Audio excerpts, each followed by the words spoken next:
All right, welcome everybody back to another episode of the Big Douglas Show. I know you're expecting to see George Carmi. He had a holdup, won't be able to make it today. Have no fear, Chris Russell is here, and we're going to chop it up about some football. Brewster, what's happening?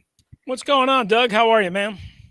I'm doing good. It'd been nice if we were watching our Commanders in the playoffs, but there was a lot of good football to be watched this weekend. Were there any big surprises? Do you have big takeaways from the weekend? Um, well, what I would say for me, not that I was surprised that Joe Barry's Green Bay defense hung in there and fought and left everything on the table and really should have had two picks and maybe a pick six. But was that how bad San Francisco was in so many phases? I mean, yes, they had the big scoring drive at the end, nice mix of run and pass. And Brock Purdy threw a couple of darts on that drive. But he wasn't very good much of the game, with the exception of the big throw to George Kittle early on. And that was just, hey, man coverage. George Kittle's a maniac. And this is why I always say, Doug, on the radio and on Twitter and whatever, that it's not about the system. You have to have players execute in the system. Not every player can execute what Kittle and Brock Purdy executed on Saturday night. That was a laser. And that was, kind of a difficult play to make at a top end level. So they had a couple of good moments, but I was shocked at how, I guess, sloppy San Francisco was in so many ways. I mean, of course, the rain didn't help. I get it. But not running Christian McCaffrey more. Their clock management by Kyle Shanahan at the end of the first half, bad. Their defense wasn't great at times. It wasn't bad at times, but it wasn't great at times. If Jordan Love and the Packers executed a little bit better inside the red zone once, instead of like three missed opportunities in the first half in which they convert field goals, and you give San Francisco credit, but if they would have converted one of those, we could be talking about Green Bay in the NFC Championship game. So that kind of surprised me, even though San Francisco won. Wasn't surprised by Baltimore, wasn't surprised by Detroit. And, quite honestly, I picked Kansas City straight up to win in Buffalo. So I can't say I was surprised by that, especially with Buffalo's injuries on defense. But I know a lot of people were surprised by that, because of the various nature of the game script. Kansas City first road playoff game in the Mahomes era, Which is all that, crazy. their offense not great, all that stuff. So Yeah, I agree with you. It's funny you mentioned about players being needed just as much as the scheme. You could see that with Buffalo. They were down to the fourth or fifth string linebacker there, mhm. and they had no choice. Yep. I think the most interesting thing, to your point, you were talking about that San Francisco game. There's a lot of familiarity there between the coordinators, hmm and it felt like Kyle Shanahan got out coached for the first time in what feels like a long time, because that really felt like it was on Kyle. Especially without, like if you're kind of honing in not only the game clock management thing at the end of the first half, which was a Right. disaster. But and that led to a blocked field goal, and maybe they wouldn't have scored on that anyway. But they wasted way too much time there, Doug. I was shocked by that. Um, but if you're talking about like maybe passing too much in the rain, a cold rain, no Debo Samuel. I mean, like to me, like Christian McCaffrey had 12 targets as a pass catcher, right? Right. 7 catches and had like 31 yards, which tells you kind of how ineffective even the extension to the run game was, right? So many people say, well, who needs to run the ball when you can just throw short passes? They're just an extension of the run game. It's got to be effective too. And it wasn't that effective, quite honestly. It averaged, 4 yards a pop, 4.3 a pop, or whatever it was. It wasn't like the effective screen game or the short passing game when they were screen or pass or short pass heavy, meaning San Francisco. And when you don't have Debo, and when your offensive line is quite honestly, not great outside of Big Trent. Like, I don't know what Kyle was thinking. I was disappointed by what I got out of Kyle Shanahan and the 49ers on Saturday night. And think about it, right? If you know, if who's the kicker? Anders Carlson, is that his name For the for Green Packers. Bay? Yeah. I mean, he misses a 41 yarder with 6:15 left to go. 41 yarder is about as Jimmy as you they know, come. ho hum and makeable as you can. Again, I understand rain, all this stuff. I got it all, but like I am stuck on this, and I'm not going to be able to shake it, Doug.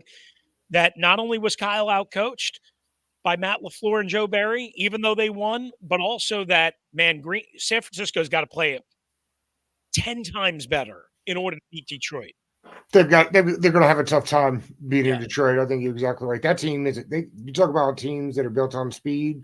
That's a track team they put together in Detroit, and I Yep. think it'll be the other takeaway I had from this weekend, Chris, that despite what we've been told in Washington for 4 years, linebacker play matters, and you could see it. I mean, I tweeted out, "Hey, for those that want Ben Johnson as your head coach, just don't forget, like, look at the offense, look at the players they have on offense there." The same thing could be said for that Baltimore defense. We'll get to this in a minute. Mike McDonald currently is my favorite if we're talking about head coaches, but again, we don't have Roquan Smith and Patrick Queen lining up at linebacker either. To me, no matter what the league has been trying to say as far as shifting out of linebackers, you could tell the teams that had it. Same thing with San Francisco. That linebacker play is important, and we need them. Well, it's a great point. Dre Greenlaw and Fred Warner in San Francisco, Patrick Queen and Roquan Smith in Baltimore, as you mentioned. Even in Green Bay, Joe's got, I mean, now they play some hybrid guys, obviously. So, but Devondre Campbell and Quay Walker and even Preston Smith, whatever. So, I mean, you look and you also look, what's Detroit? Well, Detroit's got some big time weaknesses on their defense, right? They addressed in the first round, 18 overall, Jack Campbell, the linebacker from Iowa. He's been pretty good, I would say, down the stretch here, but their defense is missing behind Aiden Hutchinson, that explosive playmaking threat, whether it be a Mike linebacker, Luke Kuechly mold, whether it be a pass rushing edge linebacker to help Aiden Hutchinson on that linebacker level, which then puts more pressure on the secondary, which probably is why, as long as Debo plays and San Francisco isn't as bad as they were on Saturday night, why I lean towards San Francisco in that game. But to your overall point, you're right. And it was the mystifying thing was after overdrafting Jamin Davis, how they basically completely ignored, except for a bunch of 9-to-5 ham and eggers, the linebacker position with not only Ron, but Jack. And then Steve Russ was the linebacker position coach all along. And they just kind of, it's almost like when teams eschew the running game, right? Not only is it not right, it's wrong. And you see it game in, game out, week in, week out, all the time. And especially like San Francisco and Baltimore. And I know they do it differently. But other teams have said, no, we don't need a fullback. We don't need to run the ball. We don't need a fullback. And yet, again, not to overuse Kyle Shanahan, by and large, he's been the number one offensive guy for 6 or 7 years now. What do? They use a damn good fullback. Where did that fullback come from? Baltimore. Yeah, that's right. I had forgotten that. You're right about that. And that and running the ball is also an interesting concept to those of us here in Washington. Now that they brought in Monken for the Ravens, whose offense I'm familiar with from being a big time Georgia fan, it is, to me, when Lamar said after the game, "I've got the keys to the car," to me that meant, one, they're running an actual professional offense, and they're letting Lamar be a quarterback that exploits the use of his legs. I'm not sure there's many quarterbacks in the league I'm taking over Lamar right now. Maybe, obviously, I think I'd take Mahomes, and I think maybe Allen in Buffalo, but I don't think so. Yeah, I wouldn't take Josh Allen over. I mean, I thought Josh Allen was really disappointing last night. He wasn't good down the field, right? I mean, he was 16 of 16 beyond the line of scrimmage, 10 of 21 north of the line of scrimmage. Obviously, the big, the big drop by Diggs on, although that wasn't as easy as people are making it out. but you still got to come up with it. But I thought Josh Allen was very, very spotty. So I would not take Josh Allen before Lamar Jackson. And if you would have asked me this a year ago, I would have said I take Josh Allen over Lamar Jackson. Couple of things. Lamar Jackson, proved he could stay healthy, which Yes.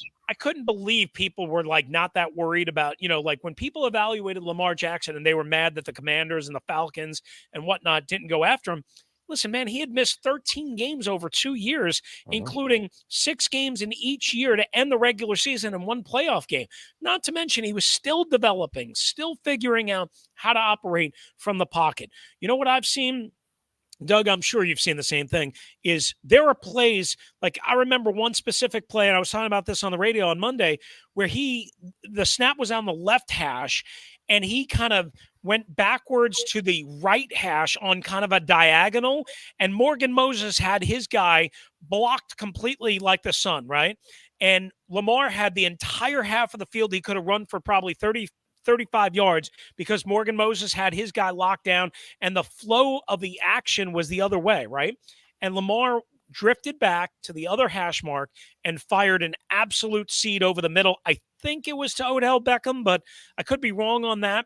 But either way, it was a pass that I don't think Lamar Jackson in younger years in his career, even his MVP year in 2019, would have made. And that to me, along with other plays, the Isaiah Likely touchdown, again, adjusting from the previous series to where Isaiah Likely said, throw me the ball, that type of thing. To me, that's something that I didn't see enough of out of Lamar Jackson in previous years. Now, whether that was Greg Roman or not, I can't say conclusively. I know fans blame Greg Roman. I disagree with that. I'm not saying that Greg Roman wasn't at fault at times, but I think that was partially Lamar Jackson, quite honestly, not being that developed pocket passer and not staying in and staying home and being able to dissect and beat teams without using his legs necessarily. You think it'll be Chiefs? Let's see. You like the Chiefs over the Ravens? I like the Ravens. I like the Ravens early lean. I think they're going to get Mark Andrews back. And if you get Mark Andrews back, along with Isaiah Likely, along with Zay Flowers, Odell, Rashad Bateman, Dalvin Cook now into the fold. I know he wasn't a big factor on Saturday, but maybe he'll be a bigger one. I like their offensive line. Obviously what we saw to Mike McDonald, especially in the second half on Saturday, was pretty cool to watch. And if you're a Commanders fan and you think, hey, man, I'm not a big fan of defensive-minded head coaches, but that Mike McDonald, man, he cranked up the band. Now, again, it helps to have, like you said, not only those great linebackers, and they were without one of their top corners, but it helps to have, Kyle Hamilton. It helps to have Justin Matabikwe.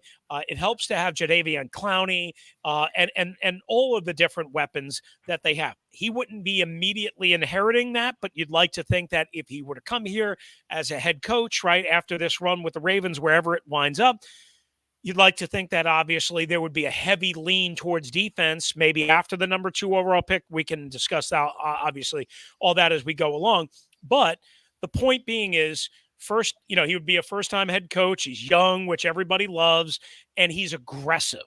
But I think he's smartly aggressive, right? And if you have the pieces that Baltimore has, it allows you to do a lot of different things that not everybody can do and get away with, especially against good quarterbacks like CJ Stroud and Houston. And I would just say this, you watch these games and you come away impressed by certain guys and you come away with some questions about other guys. I would say this, Mike McDonald, I have less questions about right now than I certainly did earlier this year. And I might have less questions about him than I do about Bobby Slowick or even Ben Johnson still.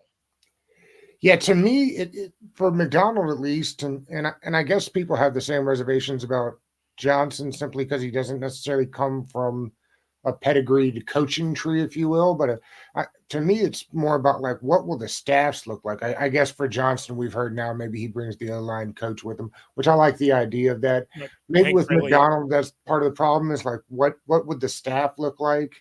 But we do the film breakdowns every Tuesday with George, and Mark Bullock joins us. And we looked at Mike McDonald last week, and the stuff that they do, that he's doing with simulated pressures and everything, Mhm. it's really forward thinking. They do a triangle safety rotation that I really haven't kind of seen. It's hard to know where they're Yep. going. With Geno Stone, yeah. Yeah, so I think again, I said this earlier, and I think he's the leader in the clubhouse for me personally. Before we get to some of the coach stuff, because I do want to know what your opinions are, we're getting ready to switch. There's a new owner in the building. There's a new GM in the building. All exciting stuff. I was hoping maybe you'd peel the curtain back just a little bit. I'm curious. I'm sure others will be. You set up relationships in the building to get information. That's part of the information building. How is that affected? How does that change? How many people that do PR type stuff stay in the building? Do you know where I'm getting with this? Like, what does that change look like for reporters and local inside guys? Well, so, I should point out that I don't do as much of that I anywhere know. near Yeah. as much of that as I used to, and that's by choice and by role. So let me start there. But I would say this, like right now, the PR staff is still the same. So, if you're looking to confirm stories or whatever that are already out there by the national guys who get most of the stories, right? You still have those people that are in the building every day who you've established, hopefully a good working relationship with, so on and so forth. That's why, like when I don't know, Ian Rappaport reports, Adam Peters is getting the job, or Adam Schefter report, immediately, like that's kind of like what you do to confirm that yes, that story is correct. Now that doesn't mean that they're, telling the local people that first. Again, there's too much to me, and there always has been this. Let's get it out to the national guys first, Right. as opposed to the local people. But that's maybe me, maybe being frustrated by that. Maybe that's like that everywhere. I don't know. But that's just my gut. I would say this: it's really hard with a new ownership group, with now a new general manager, and obviously soon to be a new coaching staff, to get the kind of information that you need, especially in this first off season when you're not working together every day. Like when the off season program starts and then training camp starts, the new coaching staff, the scouts, the Adam Peters, they're seeing John Keim every day, Nikki Javala every day, Ben Standig every day. They won't see me every day, which is probably a good thing for them, but maybe they'll see me every day at training camp and they'll be like, oh yeah, okay, I know, I heard him on the radio, whatever. So you start to build that trust, that relationship, but it takes time to build that. So Yeah. what I would say is, don't expect the locals to break a ton of stories, if not many stories, just because all of these relationships are new with all of these people. We've never had a situation where you had ownership new, a GM new, and a head coach new, and a new coaching staff, with probably very, very, very few old faces all at the same time. Not to mention the whole building, really, Doug, has changed over the last couple of years, right? There's just almost nobody left, Yeah.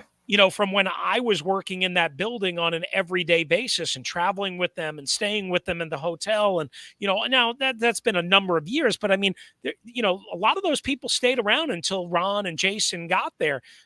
Almost none, if none of those people are still here.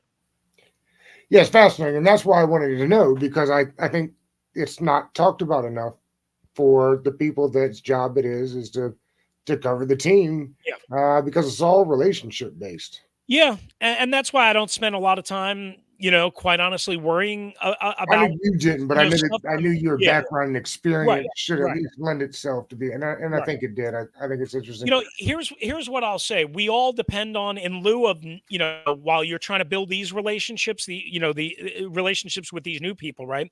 We all depend on couple of things that not that it never changes, but agents are agents, right? So agents are a Yeah. source of information for a lot of reporters. And then the other thing that, I know I rely on is talking to people around the league. I know coaches Yeah. on every staff that know people, that know what's going on. I know former general managers in the league that know stuff, that hear stuff, that get told stuff, that talk to other people. Now you have to be judicious about what you use and what you use for background and what you use and what you believe in, and hopefully nobody's lining you up and trying to use you for your platform. But like, for instance, on the final day of the regular season, I was told by somebody in Dallas, that Dan Quinn was very eagerly looking forward to interviewing for the Commander's job. He wants this job. And I was told he interviewed, I think, in person on Sunday, I believe it was. Maybe it was Saturday. And, like, it went really, really, really well. And a lot of people are like, oh, Dan Quinn, you can't, blah, blah, blah, all this stuff, all this nonsense.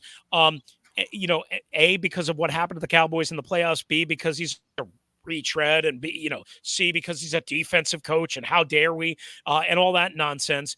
But, that's what, just to kind of put a bow on this, a lot of the information, I would say, over the next couple of months that are being generated by the local reporters and the local media are going to come from outside sources because, again, all of these relationships are new. It doesn't feel like reality that Washington is the place that everybody wants to be. I don't know that we've had that. I tweeted that out earlier. 40 years, I'm thinking. I don't remember us ever being the belle of the ball that everybody is standing in line to be a part of. It's wild times, Chris.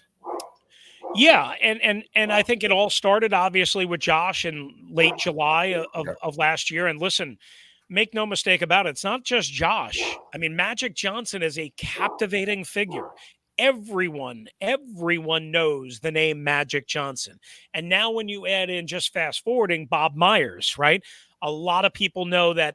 Maybe they don't know him as well as Steve Kerr and Steph Curry and Klay Thompson, but a lot of people know the name Bob Myers, big time NBA executive, young, and who knows, would they have gotten Adam Peters? Would Adam Peters had made the Washington Commanders the number one choice, and would he have been theirs if Bob Myers wasn't working behind the scenes, which I strongly believe he was, even before it was announced the day after the season, and then certainly when it was announced?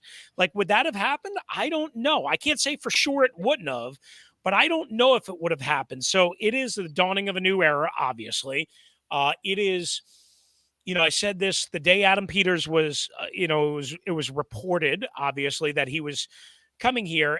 To me, that was way more of an important hire than the head coach, way more important than, the offensive coordinator and all that nonsense. I'm just, not a big guy that believes in, designing plays on a chalkboard being the most important thing. Adam Peters was brought here as we all know, the first legitimate full-time football executive who's not going to be a head coach in 30 years, since Charlie Casserly in 1999, or I guess not 30 years, 24 years, 25 years, whatever it is. And to me, player procurement, player evaluation, player assessment is the most important thing that this organization has been missing at a high quality level for 25 years. Adam Peters is going to make some mistakes. You look at San Francisco's draft history, everyone knows Trey Lance. They made a couple of mistakes with Solomon Thomas and Reuben Foster in their very first draft, and they recovered because they hit triples and home runs in the middle rounds. To me, what you do, sorry, this is a long answer. Remember in Ron's first year with Kyle Smith at his side, they got really good value in free agents in J.D. McKissick and Ronald Darby, Logan Thomas that year. And Logan Thomas and guys like that, right? Wes Schweitzer even. When Kyle Smith left, falling out between him and Rivera, whatever the whole deal was there, it was never the same. They all, remember they drafted Cam Curl and James Smith Williams in the 7th round. The 7th round. Okay. They're still here now. Now they're free agents, but they're still here now. And we know Cam Curl is a bigger difference maker than James Smith Williams. But you get my point. Is they did all this when they had a real football executive in the building helping Ron make these very critical decisions. Now you have Adam Peters and whoever he decides to surround himself with, short term and long term. I just hope, Doug, that we get more of what we got in 2020 as opposed to what we got in 2021, 22, and 23. Do you have a preference on the new head coach? Do you have a preference, offense or defense? Do you have a preference? We talked briefly about putting the staffs together. It feels like, as far if we're looking at that, Quinn and Raheem Morris probably are able to put together a better staff than the other two. Do you have a preference? So, like for me, I mean, if I'm being totally honest, I what I would like more than anything, more than offense, defense, special teams, is a guy with experience. That's what I like. Now, I know that's not what everyone else wants. I understand the term retread. I hate it. It's Sure. awful. I fight against it. I will Bill not stop Belichick was fighting a against it. retread. Yeah. That being said, I'm open to hiring a first-time head coach, but what you don't know is, can Ben Johnson, can Bobby Slowick, can Mike McDonald, can they be quote-unquote leader of men? And sometimes Right. I think that's overused, but Adam Peters said flat out, this building has pieces, they're missing leadership. Yep. They have told people privately they're looking for the best leader, the person that can galvanize the players and the building on an everyday basis and change whatever Ron did with the culture and all that gobbledygook into a championship culture, which was never going to happen under Ron.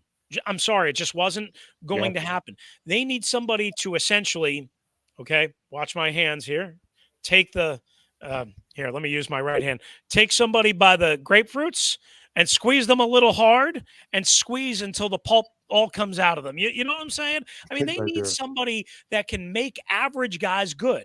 Good Yes. guys, very good. Very good guys, great. And they have not had that.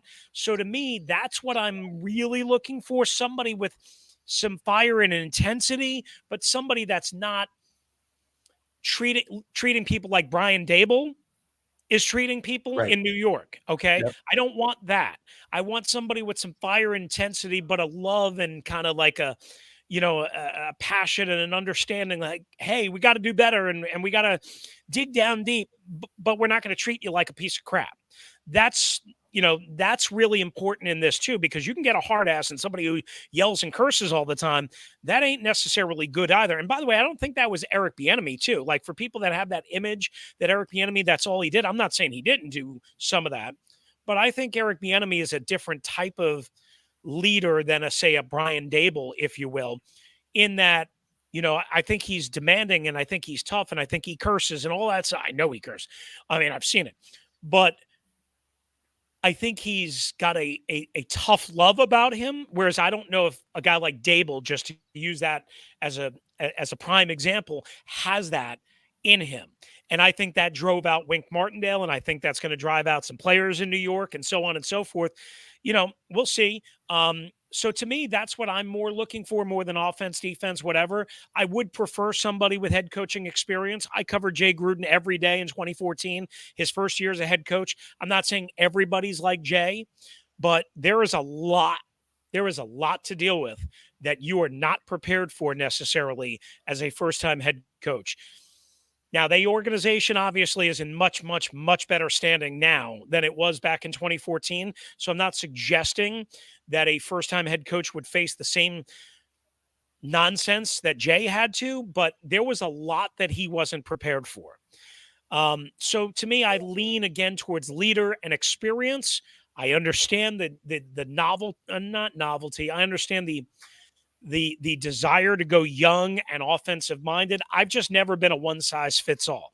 I feel like you got to hire somebody who, again, reaches, who makes you feel a little something that you weren't feeling. And maybe that's more guys than one, and you have to make a tough decision, and there's other factors involved. But I need my head coach. I need my head coach to just make me feel something that I wasn't feeling, to make me want to go through that wall, that proverbial wall, and to make me want to work extra for the guy and for the staff. That's what I need my head coach to be. We're months out, so I know it's early, but do you have a favorite for number 2 in the draft right now? Yeah, I mean, I would say it would be, Drake May. Again, it depends on who goes number one, obviously, and by all accounts, it looks like it's going to be Caleb Williams. And I got to be honest with you, even though Caleb Williams, Washington D.C. product, so there would be some symmetry there. We know that hasn't worked out here. That's Okay, right. so that's number one in multiple ways. Number two, I got to be honest, Caleb Williams, I'm nervous about that. Not the football talent, but can he dissect an NFL defense consistently in the pocket? Number one, I do have that question. Is he too off platform friendly? Again, I mentioned earlier in this, Doug, and I don't know if you agree, Lamar Jackson needed to develop as a passer in the hashes, in the pocket, and I see that much more now, whether that's the offensive coordinator or whether I think what it is Lamar just getting better and working harder and doing more things and having more around him, yes. But I need my quarterback to be very comfortable inside those hashes.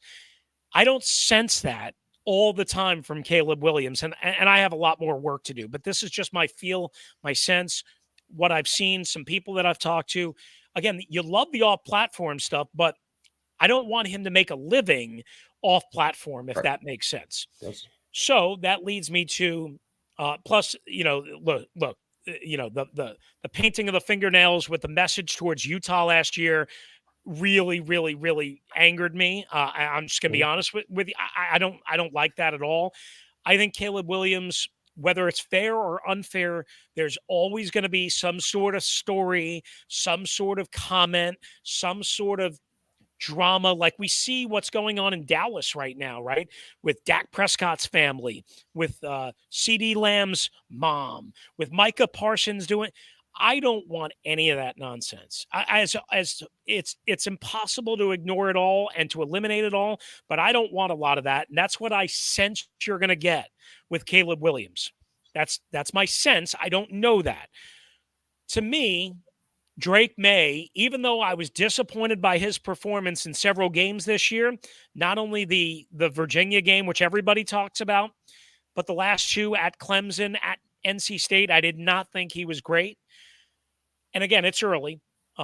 Everything that I've seen of him, I mean, look, he's got size, he's got the prototypical pocket skills, he's got some mobility, and he's got a rocket for an arm. And to me, I don't know of any drama that comes with Drake May. So I'd probably lean towards him. I still want to look a lot more at Jaden Daniels because I'm enamored, obviously, with his athleticism, but also his deep touch and his deep ball accuracy, which, again, we see a lot of times where quarterbacks have arms and they can unleash the hose, but they're not accurate with it.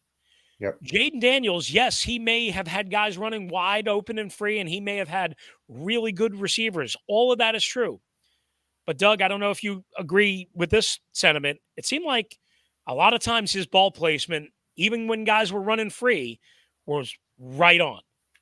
Yeah, it was interesting. I actually mentioned this earlier. I was having a conversation with somebody, and they had said, "Well, I went back and watched the Jaden Daniels film from Alabama, and it was pretty good." He said, "But I also got stuck watching the receivers because man, they're so good." And I was thinking to myself, Chris, this is going to be one of those weird deals, right, where Jaden Daniels is going to get knocked for having too good of teammates, right? Like that's what it is, because that's what they'll say. They'll say, "Well, who was Drake May throwing to?" And Jaden Daniels has got at least 2 first round wide receivers this year going, not to mention the offensive line they had. But to your point, the quarterback's got to get them the ball. I mean, if you're not doing that, you're certainly not winning Heisman's, and those receivers probably aren't going in the first round. But I think it's odd because he is going to get knocked. That's one of the things I promise you're going to hear throughout this cycle. And you know it is, yeah, but, and the yeah, but sucks. And his frame, and the fact that, again, what makes him explosive and super dangerous is his scrambling and running ability, right? Which is all, again, good traits, but also worrisome traits to a lot of NFL people because, again, it's what you do mostly, not all the time, but mostly within the confines of the hashes or the pocket, right? Yep. So to me, and again, this is where I have to talk to more people and I have to do way more film study for just my own sake than I feel. But like 2 weeks ago, 3 weeks ago, maybe it was 2.5 weeks ago, I said, well, like my initial lean is I like Jaden Daniels more than Drake May and more than Caleb Williams. And everybody, a lot of people told me I was right. And a lot of people told me I was insane. Yep. And I probably am more insane than I'm right. But I would say there's blemishes, of course, on every prospect. Mm-hmm. And it really, again, depends on what you're looking for. And my guess is, again, this is just my guess, with Adam Peters, like if you look at what San Francisco and even what they drafted in Denver when he was there, and of course his time with Belichick and the Patriots, the things that jump out to me in terms of like trends are almost all of those quarterbacks that he has been associated with, whether he deserves this credit for this or not, are not stationary, but they are more throw first, run second type quarterbacks. If we look at Purdy, if we look at even Sam Darnold, okay, whatever. If we look at Jimmy Garoppolo, who again had some mobility, but was throw first, run second. If we look at what happened in Denver, where they took tall, big, physical quarterbacks that didn't work out, like Brock Osweiler and Paxton Lynch, but maybe that was more John Elway with the big and tall and the whatever. Yeah. But those guys weren't run first. So does that eliminate a guy like Jaden Daniels? Does that necessarily knock down an off-platform specialist like Caleb Williams at 6'1", maybe and a half, whatever? Yeah. I don't know, Doug. I mean, but if we're looking to read the tea leaves, to me, the more I think about it, the guy that seems to fit the profile of what Adam Peters has been around the most is Drake May.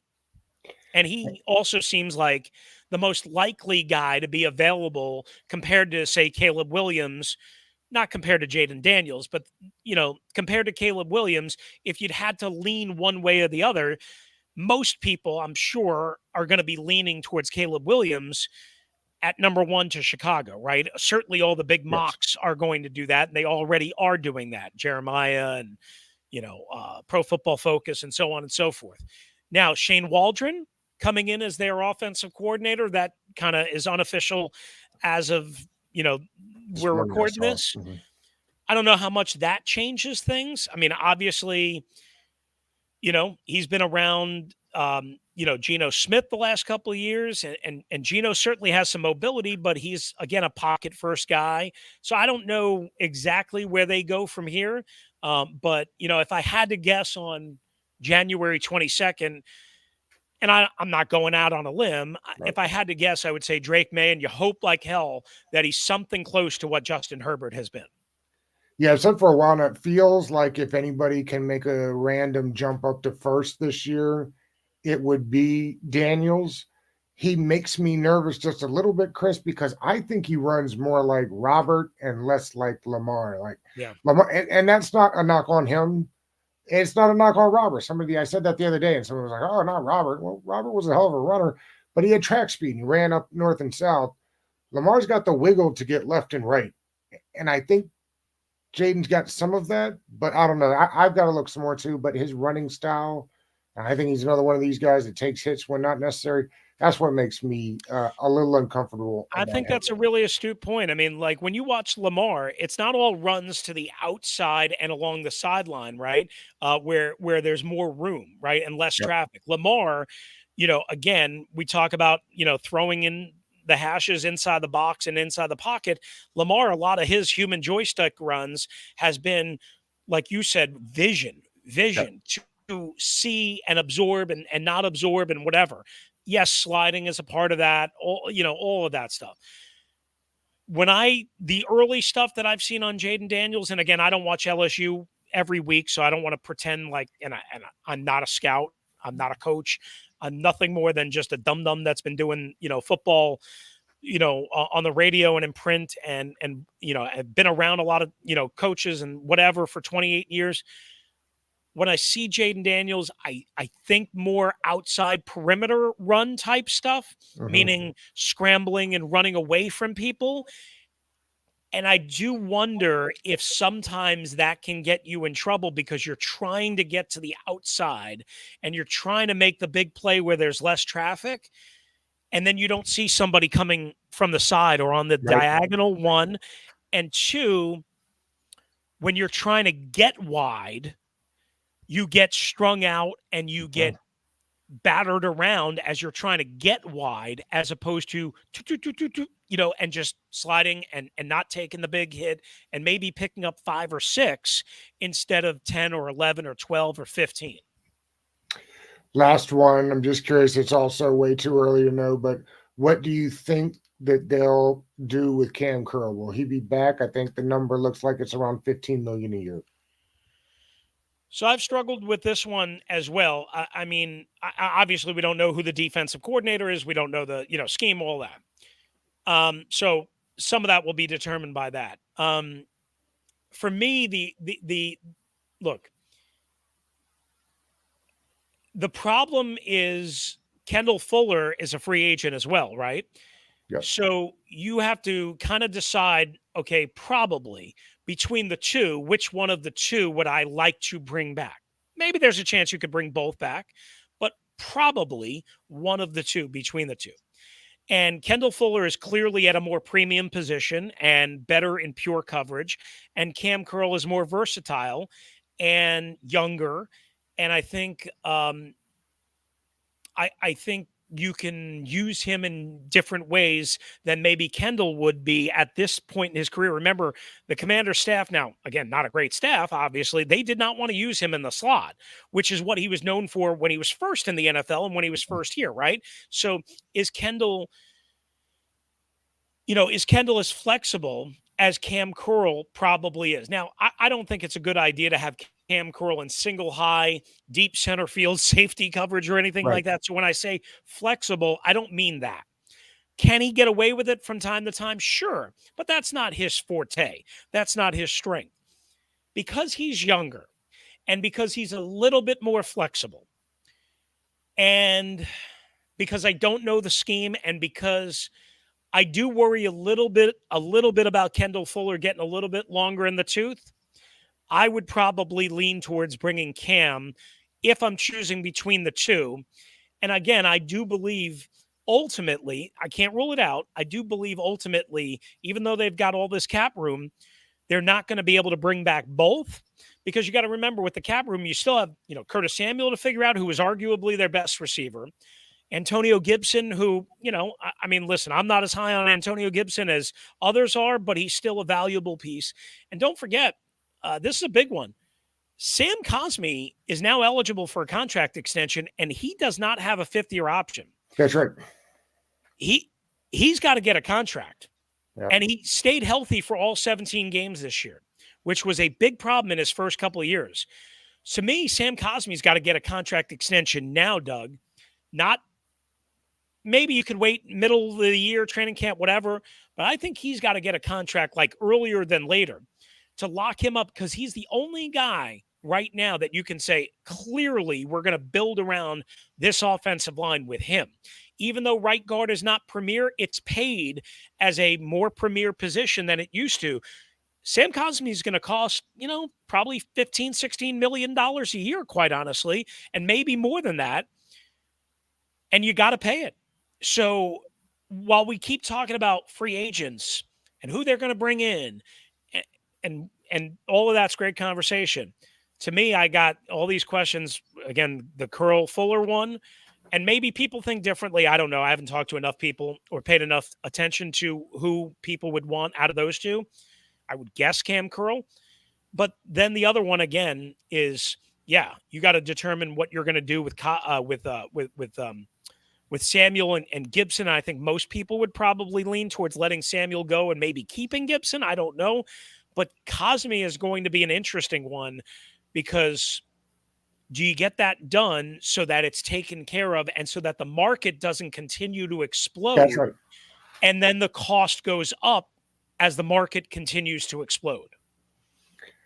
Chris, that Cosmi point is a great one. I hadn't even thought about it like that. Of the other two, I think I'd keep.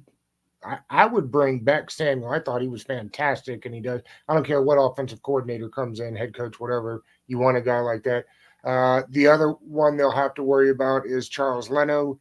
I think, again, if we're talking about $14 million per year, to your point, it'll be interesting between Curl, not only just Curl and Fuller, but you've also got another 14 type year in Leno. And if you let Leno go out, I'm not sure who's playing left tackle. So, yeah.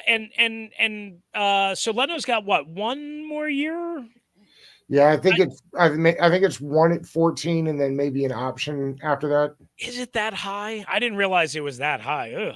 I think it's close. That's yikes for me. I mean, even though he was really dependable up until, later in the season, that's a tough one for me, to swallow. I'm going to have to do a little bit more of a look, on that. But to me, again, the Cosmi one, getting that done before free agency, maybe before that price continue. And I don't know the other guards that are on the, but remember, it's not just right guards, although people will just say, oh, right guard. But if a left guard gets paid, again,